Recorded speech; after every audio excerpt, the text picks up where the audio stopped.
The city of New York dumps over 1,000 pinball machines into the Hudson River.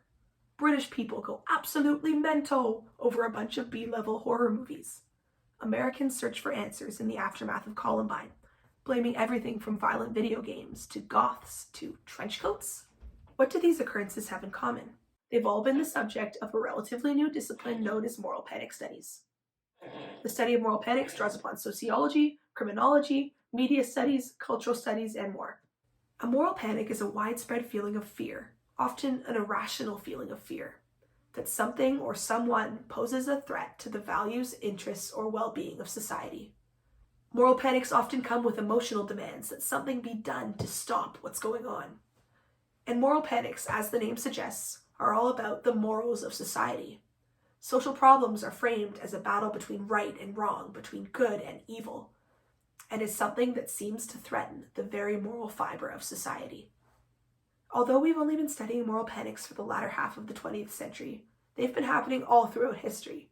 Think back to the witch hunts in Salem, or even further back to when the Athenian government executed Socrates for being such a troublemaker. With the benefit of hindsight, a lot of history's moral panics seem ridiculous and far-fetched. For instance, what could have convinced thousands of Californians in the 1980s to believe that daycare workers were secretly, satanically abusing their children, when there was zero evidence to suggest that this was true?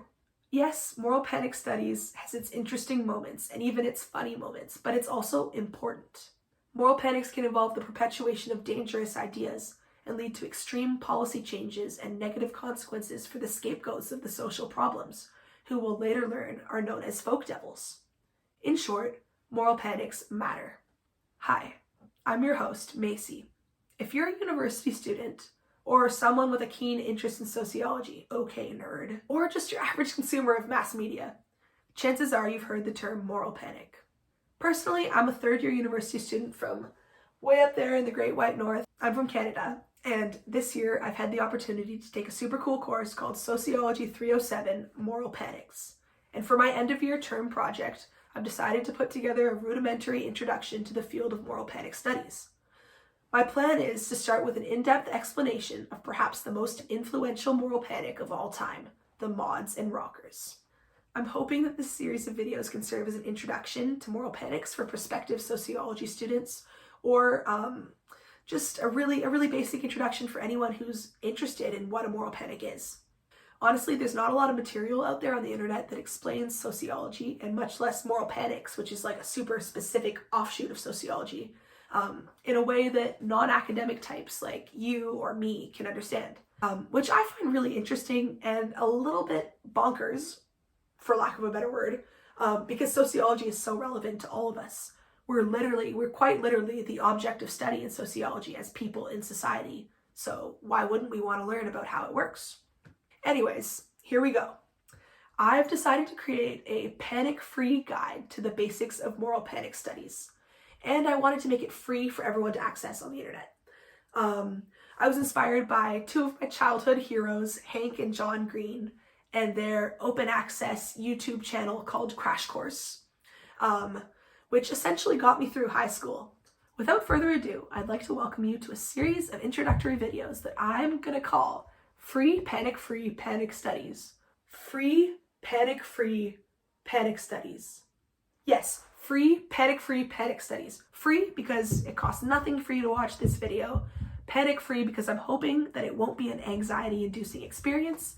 And Panic Studies because we're going to be taking a dive into the study of moral panics. In 1972, a sociologist named Stan Cohen brought the term moral panic into widespread discussion. To start us off, I'd like to give you a brief synopsis of the conditions that led Stan Cohen to write his book, Folk Devils and Moral Panics, The Creation of the Mods and Rockers. Then, in our next episode, I'll launch into a more in-depth explanation of Stan Cohen's book and his theory of moral panics, and explain how Cohen's theory has been applied to some well-known examples of moral panic throughout history. Finally, in episode 3, we're going to talk about policing the crisis, which was a really interesting study done by Stuart Hall and his colleagues in 1970s London, and it looked at the social reactions to mugging and the racialization of crime. Spoiler alert, Stuart Hall and his colleagues, along with Stan Cohen, are basically the fathers of what we call the conventional phase of moral panic studies. and their studies have served as pillars upon which decades of research in moral panic studies has been built. Okay, that's enough rambling. Let's take it back to 1960s Britain. In 1963, Stan Cohen was a PhD candidate studying the social reactions to juvenile delinquency at the London School of Economics. Right around that time, some pretty interesting stuff started happening in the British press. According to the newspapers, wild ones were invading the seaside. In a town called Clacton-on-the-Sea, several skirmishes had occurred between what appeared to be two warring youth groups, the Mods, who were cool kids who listened to The Who and rode scooters and wore fashionable suits like the one I've got on right now. And then the other group was the Rockers, who were these badasses who rode motorcycles and listened to rock and roll and sported some cool leather jackets, stuff like that. Hysteria erupted all over Britain. People wanted to know what in the hell was going on in Clacton. Meanwhile, newspaper editorials were blowing the fights way out of proportion. They described the youth riots as being of disastrous proportions and called the Mods and Rockers internal enemies who would bring about the disintegration of the nation's character. Like, I get it, Daily Mail, drama sells, but chill. But Stan Cohen noticed something. Yes, the Mods and Rockers had fought a couple of times in the 1960s, but these fights weren't all that different from the regular evening brawls you'd see after football matches or outside bars on the weekends. Something was going on in the media that had transformed these relatively benign seaside clashes into a question of British national character.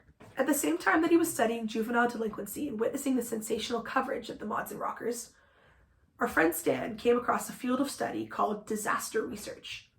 Disaster research looked at the collective human behavior that happened in the aftermath of physical disasters like hurricanes, tornadoes, floods, and bombings.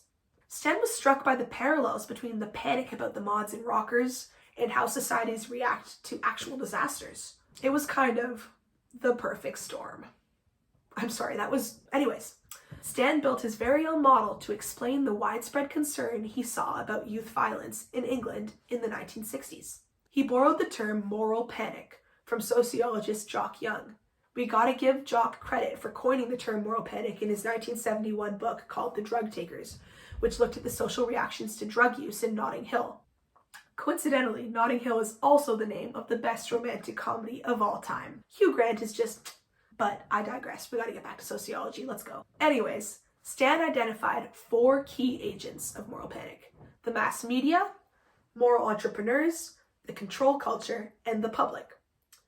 Stan also created several stages of moral panic, the first one being the inventory, which included exaggeration and distortion, prediction, and symbolization, all of which we were seeing on a massive scale with the Mods and Rockers. Don't worry about these terms yet, though, because we're going to get into them in our next episode when we dissect Stan Cohen's definition of moral panic. And in 1972, Folk Devils and Moral Panics, The Creation of the Mods and Rockers, was published.